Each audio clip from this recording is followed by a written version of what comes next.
PP ताल के काज़ी अहमद जे सदर खे हटाइण लाइ कारकुननि ऐं वर्करनि पारां तहरीक शुरू कई वई। एसएस न्यूज़ जे रिपोर्टर जावेद सियाल मूजिबि पीपी ताल के काज़ी अहमद जे सदर अब्दुल नबी जमाली खे हटाइण लाइ पीपी जे नाराज़ कारकुननि एहतजाज कयो। पाकिस्तान पीपल्स पार्टी जी 55हीं सालगिरह जे मौक़े ते पीपी शहीद बेनज़ीर डिवीज़न पारां करायल जलसे में डिवीज़नल सदर ज़ियाउल हसन लंजार, ज़िले सदर अली अकबर जमाली, एमपीए गुलाम कादिर चांडियो, एमपीए तारिक मसूद आराई, अली नवाज़ चांडियो, हाजी अल्लाह बख्श लाखो,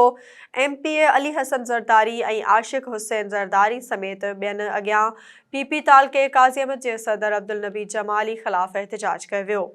पीपी वर्करनि ऐं कारकुननि अॻूणे ज़िले काउंसलर मीर इमरान अली जमाली, हबीबुल्ला रिंद, वसीम अली खोसो, rice Shabir Ahmad Chandio, counsellor Amjad Ali ॾाहरी, UC मनहड़ो जो सदर अली मर्दान बबर ऐं ॿियनि ॿाह ते कारियूं पटियूं ॿधी शिरकत कई। हुननि पीपी ताल के सदर अब्दुल नबी जमाली ख़िलाफ़ सख़्त नारेबाज़ी कंदे खेसि ताल के सदारत तां हटाइण जी घुर कई।